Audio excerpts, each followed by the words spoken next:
Hey there, good morning. My name is Julia. Welcome to my channel, or welcome back if you've been here before. This morning I'm in my kitchen preparing some items to take over to some friends who just welcomed their first baby just a few days ago. I know when I was newly postpartum, but even for weeks and months after my son arrived, food was one of the most frustrating things to have to think about and plan for. And we were so grateful for our friends and family who fed us, who brought us food.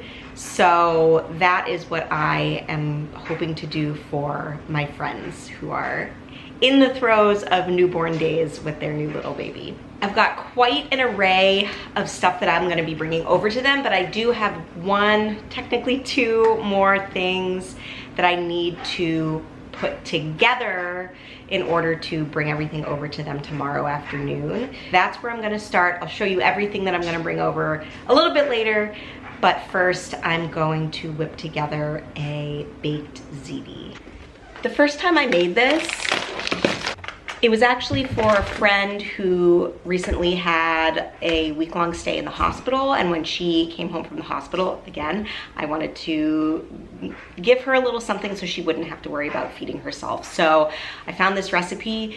I didn't even try it. She and her boyfriend said that it was so good. So I sort of filed that away in my back pocket. I also made this recipe for myself when my husband went out of town for work. I will say for one person, it's a lot of food, but for two people, it's definitely gonna help, and hopefully they love it. We'll see. I know I said baked ziti, but I actually have a bag of rigatoni. This is 1 pound of rigatoni. I'm not gonna get that boiled up just yet because I don't want it to sit and clump together before all the other ingredients are ready to go. So let me get started on pulling together the rest of the materials. The first thing I'm gonna do is get my meat browning. I have just over 1 pound of ground beef. You could also use pork, or I'm sure you could use turkey if you wanted. Sausage. I'm gonna get this medium high, put a little bit of olive oil in the bottom of my pan.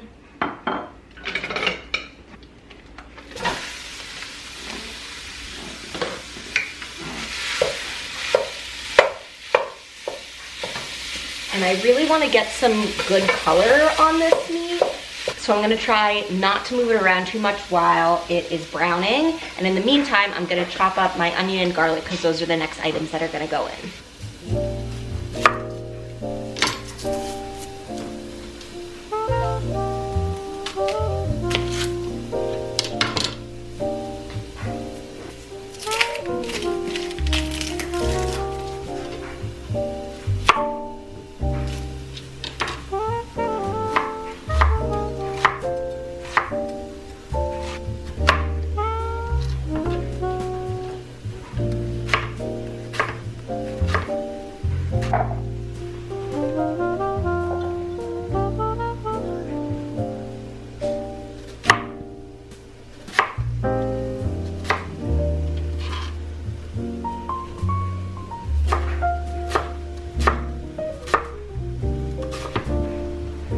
I'm also gonna sprinkle a little bit of salt in here just to season every layer.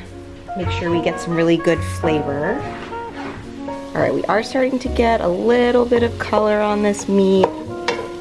So I'm going to give it a mix.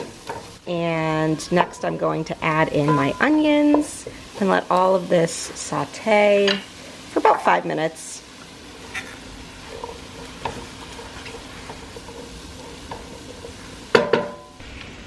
All right, while those cook together, I'm just gonna chop up my garlic. This recipe called for 3 or 4 cloves of garlic, but garlic is one of those things that I kind of just put in however much I feel like. You can't really go wrong. It's pretty hard to get too much garlic in your recipe. So garlic and vanilla extract. If you've seen any of my baking videos, vanilla extract is something that I measure with the heart. I don't really follow the recipe, whatever it says, and I never measure it actually. I always just pour in directly from the bottle. And I find that that's how you make the best baked goods. So here we are with garlic doing the same thing. No need to skimp. While I wait for these onions to cook down before I add in the garlic, I'm gonna grab all my herbs and spices and the other ingredients that are gonna end up going into this. So we have tomato sauce. I have 1 jar here, and then I have another half a jar from dinner that I made the other night. This is the good stuff, and Costco has the best price. I also have a small handful of fresh basil that's gonna go in later. I'll chop that once the garlic is cooking. I need Italian seasoning, but I don't have that, so instead I'm just gonna grab a few herbs and spices. I think I'll use thyme, sage, basil. I'll see what else I have. All right, I grabbed thyme, rosemary, ground sage, oregano, and parsley. I think that'll do the trick. I'm gonna put in a little bit of crushed red pepper, just a little bit, and salt and pepper. All right, the onions are looking good, so I'm gonna add in our garlic. Give this a stir. That's gonna go for another couple minutes just to get the bite out of that garlic. I'm just gonna give a little chop to this basil. This was from a neighbor's garden. It is not as much fresh basil as the recipe calls for, but a small handful for free versus buying a big container at the store that half of it was probably gonna go to waste, so this is what we're going with. I actually think I'm gonna move this over to my other burner over here and get my water starting to boil for my pasta.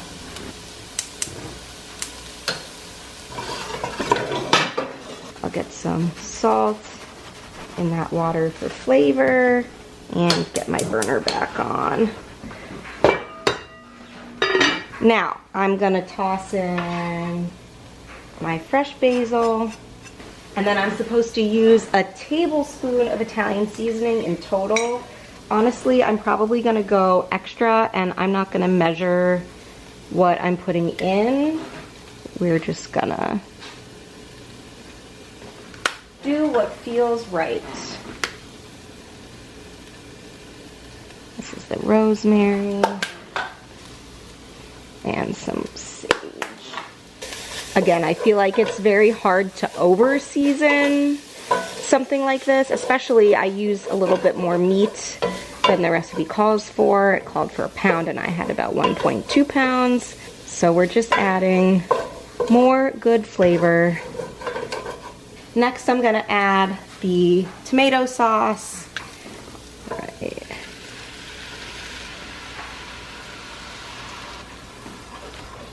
Give this a good stir.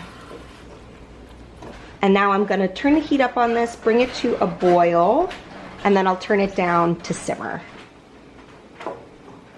I forgot to add in a little bit of red pepper flakes, so I'm gonna do that right now. Just a little shake for a little kick. And then I'm gonna turn the heat down on this in just a minute and let it simmer with the lid on so it doesn't get too thick. And I'm gonna just keep that on the heat until my pasta water is boiling and my pasta is done. While all this is going behind me, I thought I would show you the rest of the items that I am bringing over to my friends. Last night, I made my first apple pie of the season. Oops. If you didn't see the video I posted last week, that one was a what I've been baking video, and I made this pie in that video, so I can link that somewhere here and also in the description so you can go watch that video if you're interested. To go with the pasta main dinner, I got 2 salad bags. One is a chopped Caesar and one is a Thai and cashew chopped salad kit. So both of these will just add a little bit of veg to their meal since this is, you know, pretty carby and meat heavy. I also got them some fruit, a few apples, a pack of raspberries, and some peaches. I have bread dough rising here. They're gonna get a fresh loaf of bread. And to go with the bread, I got a roasted red pepper and artichoke tapenade, as well as an orange and fig fruit spread. These can also be eaten with some rosemary flatbread crackers, as well as some Aldi brand Triscuits. And to go with those, I got 2 different kinds of cheese, an Irish cheddar that is very delicious, as well as a goat cheese, vanilla and blueberry flavors. So hopefully there's lots of options and there will be something that they enjoy eating in all of this. I think that's almost everything. If I think of anything else, I'll definitely show you. But the last thing I had to grab was a bag of mini Oreos. You know, sometimes you just want an Oreo. For all the delicious homemade tasty treats, Oreos, man, you can't beat them. My favorite is double stuff. I love the ratio. Give me mega stuff. I want all of the filling, all the time. All right, our water is boiling. So I'm gonna get this pound of pasta cooking up. And I am gonna watch carefully and make sure that I don't overcook this pasta. I'm gonna cook it on the less done side of al dente because this is going to sit in the fridge. This is a recipe that you can bake right away, or you can put it in the fridge for a day, or you can actually freeze it. So I'm gonna have it sit in the fridge, bring it to my friends with the baking instructions, or if they have other food and they don't need this right away, they can put it in their freezer and I'll give instructions for how they can reheat from the freezer as well. So because it's gonna be sitting in that sauce and eventually go back in the oven, I don't want to overcook the pasta so that it's just mush by the time they eat it. So like I said earlier, the thing that was the most helpful to us and the visits that we appreciated so much were the ones from friends who brought food with them. It's such a small thing, but it makes such a difference to a family who is just kind of going through the motions, really struggling on little sleep, and finding time for one of us to cook meant that the other one was sort of alone with the baby, which is fine, of course. We're very capable, but those early days were so challenging. They were so full of love, but we were so sleep deprived. I was going through all of the crazy hormonal changes after having just given birth, and just knowing that there was food easily, readily accessible made such a difference to us. So I love to cook and bake, and regardless of if I was making something from scratch, I would have been bringing food to them. But it just is a little extra token of my love to my friends when I'm able to use my hands and make something that is really from my heart. So they're getting the baked ziti rigatoni, they're getting a fresh apple pie, and they're getting a fresh loaf of bread as well. So I really hope that they enjoy all of those immensely, and yeah, I'm just wishing them all the best with their sweet little baby. And speaking of sweet little babies, my husband is just waking our son up from his morning nap, and oh, he's been so cute lately. I don't even know how to explain to you. He is almost 9 months. He is laughing up a storm. He was such a serious baby in the first months of his life. We called him just a grumpy old man. He always had his brow furrowed, but now he is so full of laughter. He loves to play. He's almost crawling, and man, it just feels like such a blessing to watch him grow and learn.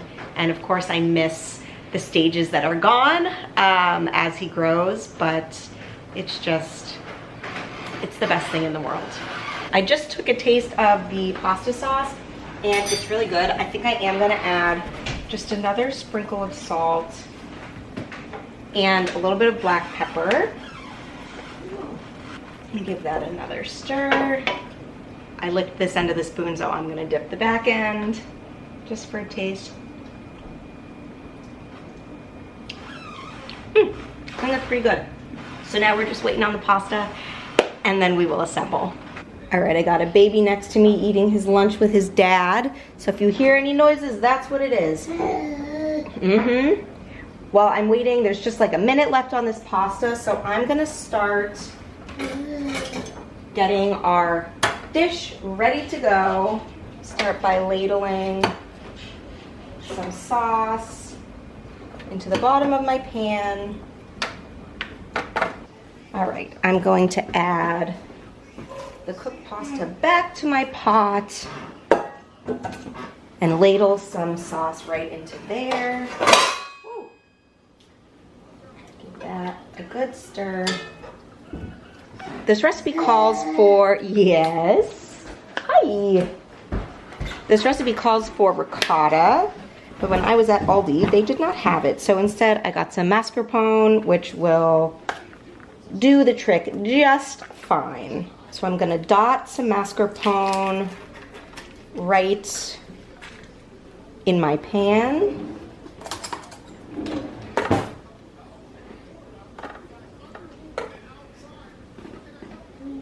Big bite. Edge. Okay.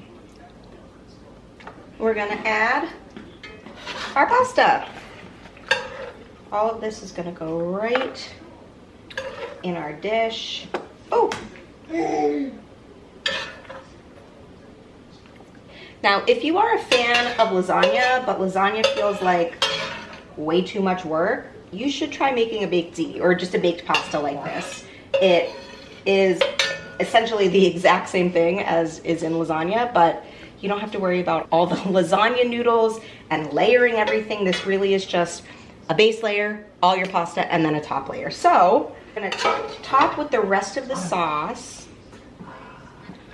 Give it a little bit of a spread. Then again, we'll top with some mascarpone. And then the final layer is a combination of some shredded mozzarella and some Parmesan.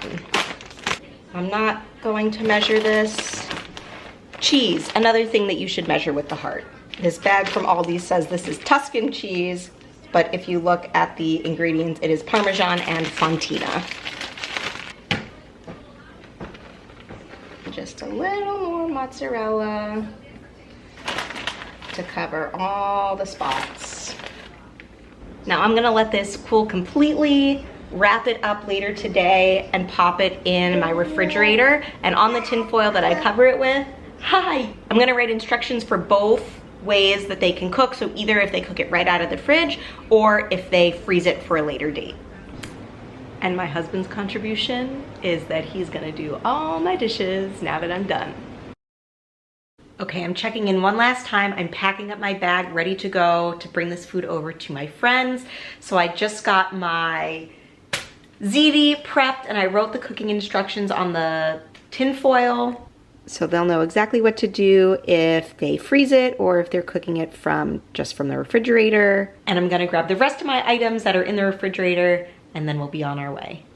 Thank you so much for watching and for hanging out with me while I got this stuff all prepped, ready to go, dropped off at my friend's house. If you enjoyed this video, stick around. I hope you'll consider subscribing to see more cooking adventures that I have, as well as other stuff around my home. It really helps my channel grow, and I hope to see you in the next one. Bye, guys.